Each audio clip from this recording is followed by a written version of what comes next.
इसलिए ये एक ऐसी खबर है जो आप सब लोगों को गर्व से भर देगी। भारत की बढ़ती सैटेलाइट ताकत के बाद अब बात करते हैं दुनिया में नई न्यूक्लियर रेस की, नई परमाणु रेस की। अमेरिका के राष्ट्रपति डोनाल्ड ट्रंप ने एक इंटरव्यू में बहुत बड़ा दावा किया है। दुनिया भर में चल रहे परमाणु परीक्षणों को लेकर उन्होंने अमेरिका के एक न्यूज चैनल से बातचीत में यह दावा किया कि पाकिस्तान चोरी छिपे परमाणु परीक्षण कर रहा है। ट्रंप ने यह भी कहा है कि चीन, रशिया और उत्तर कोरिया भी परमाणु परीक्षण कर रहे हैं, और जब ये देश परमाणु परीक्षण करते हैं तो इसके बारे में चर्चा नहीं होती, क्योंकि ये इस जानकारी को लोगों तक जाने नहीं देते। लेकिन जब अमेरिका करेगा तो सबको बताकर करेगा। इसलिए जब ये सारे देश न्यूक्लियर टेस्ट कर रहे हैं तो अब समय आ गया है कि अमेरिका को भी अपने न्यूक्लियर टेस्ट दोबारा शुरू कर देने चाहिए। डोनाल्ड ट्रंप ने दावा किया है कि अमेरिका को यह ठीक से पता नहीं है कि ये देश अपने परमाणु परीक्षण कहां पर कर रहे हैं, लेकिन उन्होंने यह जरूर कहा है कि परमाणु परीक्षण हो जरूर रहे हैं। ट्रंप का यह भी कहना है कि परमाणु परीक्षण बहुत गहराई में, जमीन के अंदर, जमीन के नीचे किए जाते हैं, जहां यह पता लगाना मुश्किल होता है कि असल में हो क्या रहा है। उनका दावा है कि दूसरे देश न्यूक्लियर टेस्ट करते हैं और अमेरिका जो है वो अभी तक नहीं कर रहा है। वो ये कहते हैं कि दूसरे देश तो लगातार कर रहे हैं, पाकिस्तान कर रहा है, रशिया कर रहा है, चीन कर रहा है, लेकिन ये देश कभी किसी को जानकारी नहीं देते। ये चोरी छुपे अपने न्यूक्लियर टेस्ट कर रहे हैं। लेकिन अमेरिका एक ऐसा देश है जो कभी भी कोई काम छुपाकर नहीं करता। इसलिए अमेरिका जब भी करेगा तो बताकर करेगा, और अब हम बता रहे हैं कि अमेरिका अपने न्यूक्लियर टेस्ट शुरू करने वाला है, ऐसा डोनाल्ड ट्रंप ने कहा है। रशिया और चीन की बात तो हमें समझ में आती है, लेकिन डोनाल्ड ट्रंप ने पाकिस्तान का नाम भी लिया है, और डोनाल्ड ट्रंप ने दावा किया है कि पाकिस्तान भी लगातार परमाणु टेस्ट, परमाणु परीक्षण कर रहा है। यह बात अलग है कि छुपते हुए कर रहा है, दुनिया से छुपा कर रहा है। और यह बात जो है अगर सही है तो यह भारत के लिए एक खतरे की घंटी है कि हमारे पड़ोस में पाकिस्तान लगातार परमाणु परीक्षण कर रहा है। अब यह बात कितनी सही है और कितनी गलत, ये कहना अभी मुश्किल है, क्योंकि डोनाल्ड ट्रंप आजकल जो भी दावे करते हैं उसमें से कितने दावे सही हैं, कितने गलत हैं, ये कहना अभी किसी के लिए भी बहुत मुश्किल है। क्योंकि अमेरिका इससे पहले ये कहा करता था कि उसके सैटेलाइट पूरी दुनिया में हर जगह पर नजर रखते हैं, उनसे कुछ छुप नहीं सकता। तो बड़ी बात यह है कि अगर उनके सैटेलाइट इतने शक्तिशाली हैं, उनका सर्वेलांस इतना शक्तिशाली है, तो फिर उन्हें पता कैसे नहीं चलता कि चीन ने कब न्यूक्लियर टेस्ट किया, रशिया ने कब किया, और पाकिस्तान ने कब किया और कहां किया। और अगर ऐसा हुआ है तो अमेरिका ने उस समय इसके बारे में कहा क्यों नहीं, तब इन्हें रोकने की कोशिश क्यों नहीं की। अब अंतर्राष्ट्रीय राजनीति में क्या हो रहा है आपको यह भी बताते हैं, क्योंकि इस समय दुनिया एक बार फिर से पुराने वर्ल्ड ऑर्डर की तरफ लौट रही है, और उसका नाम है G2। यह शब्द जो है पूरी दुनिया में ट्रेंड कर रहा है, G2। आखिर ये G2 है क्या, और इसका असर भारत या दुनिया पर क्या पड़ेगा, अब यही आपके लिए डिकोड करेंगे। G2 का मतलब है ग्रुप ऑफ टू। आप कह सकते हैं ग्रुप ऑफ टू कंट्रीज, यानी जिसमें दो देश हैं। और वो दो देश कौन से हैं? अमेरिका और चीन। 30 अक्टूबर को दक्षिण कोरिया के बुसान शहर में अमेरिका के राष्ट्रपति डोनाल्ड ट्रंप और चीन के राष्ट्रपति शी जिनपिंग की मुलाकात हुई। इसके बाद 2 नवंबर को ट्रंप ने सोशल मीडिया पर लिखा कि चीन के राष्ट्रपति शी जिनपिंग के साथ मेरी G2 मीटिंग दोनों देशों के लिए बहुत शानदार रही, और यह मुलाकात दोनों देशों के लिए शांति और सफलता लेकर आएगी। अब खास बात यह है कि इस पोस्ट में ट्रंप ने यह G2 शब्द का इस्तेमाल किया है।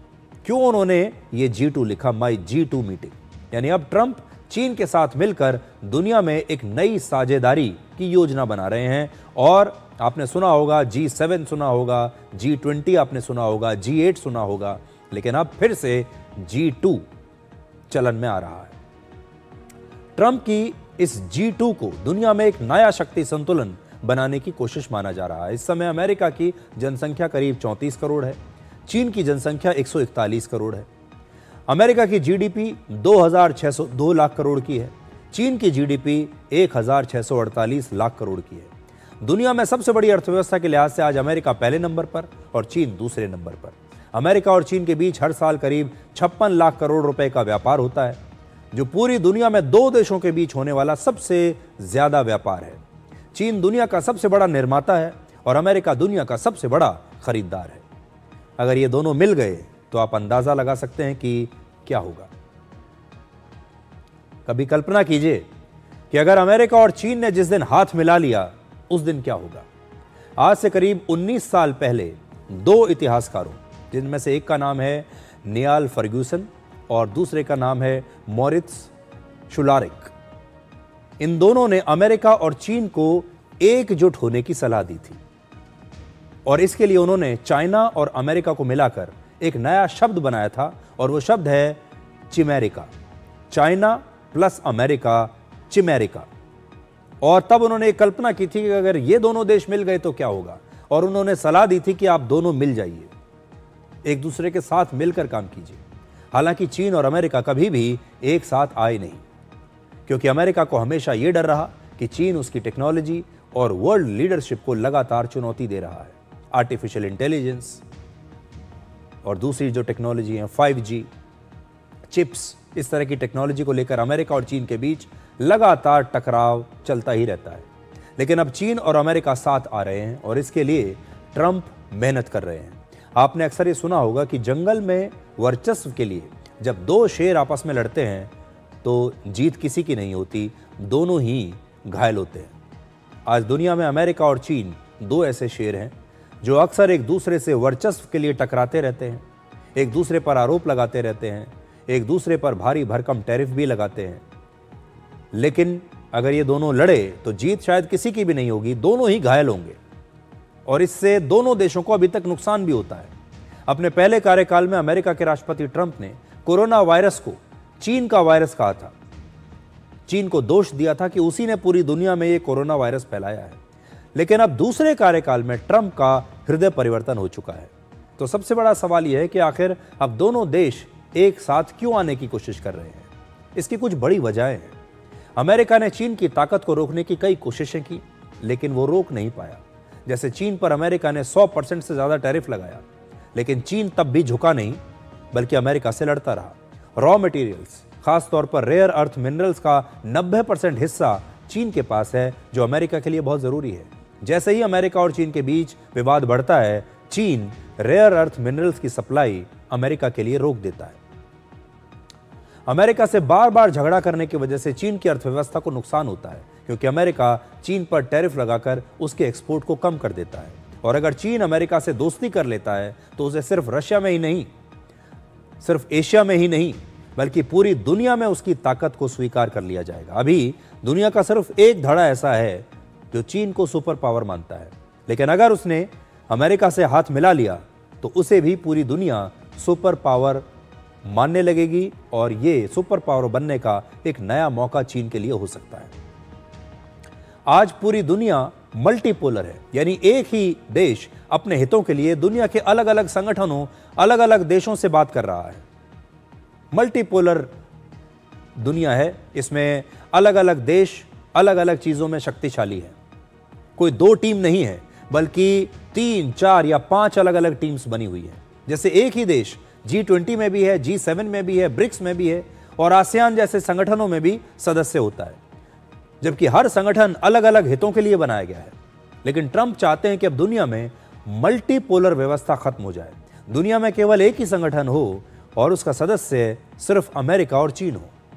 अमेरिका को अब ऐसा लगता है कि वो पूरी दुनिया पर अपना दबदबा बनाकर नहीं रख पाएगा अपने दम पर, और इसलिए अब वो इस G2 के जरिए दुनिया को दो हिस्सों में बांटना चाहता है। जैसे पश्चिमी देशों में उसका दबदबा रहे और कुछ इलाका वो चीन के लिए भी छोड़ देगा, और इसके बदले में अमेरिका एशियाई देशों में चीन के सुपर पावर को, चीन की जो सुपर पावर है उस स्टेटस को स्वीकार कर लेगा। G2 के जरिए ट्रंप ये भी चाहते हैं कि उनके देश के सैनिकों को अब चीन और रशिया के हमले के बारे में ना सोचना पड़े, इसलिए ये एक नई रक्षा नीति भी है अमेरिका के लिए। अभी तक अमेरिका हमेशा इस डर में जीता है कि किसी दिन रशिया ने हमला कर दिया तो क्या होगा, चीन ने हमला कर दिया तो क्या होगा, और उसने अपनी जो सेना का विकास किया है अपनी सेना को विकसित किया है, हथियारों को विकसित किया है, वो इसी हिसाब से किया है कि वो रशिया से लड़ सके, या फिर चीन से अगर कोई मुकाबला करने की नौबत आए तो उस हिसाब से उन्होंने अपनी सेना को विकसित किया है। लेकिन अब वो ये चाहते हैं कि वो चीन और रशिया के इस डर से बाहर निकलकर अपने देश की समस्याओं पर ज्यादा ध्यान दें। अमेरिका के लिए लेकिन अगर उसने अमेरिका से हाथ मिला लिया तो उसे भी पूरी दुनिया सुपर पावर मानने लगेगी और ये सुपर पावर बनने का एक नया मौका चीन के लिए हो सकता है। आज पूरी दुनिया मल्टीपोलर चुनौतियां हैं और बाहर से होने वाली घुसपैठ को रोकने के लिए और अंदर अपनी कानून व्यवस्था को मजबूत करने के लिए डोनाल्ड ट्रंप अब अपनी सेना को अमेरिका के अलग अलग राज्यों में भेज रहे हैं। वो चाहते हैं कि अब वो अपनी सेना को इंटरनल सुरक्षा के लिए इस्तेमाल करें, इंटरनल सिक्योरिटी में लगाएं, बजाय इसके कि उनकी सेना बाहरी देशों से लड़ती रहे।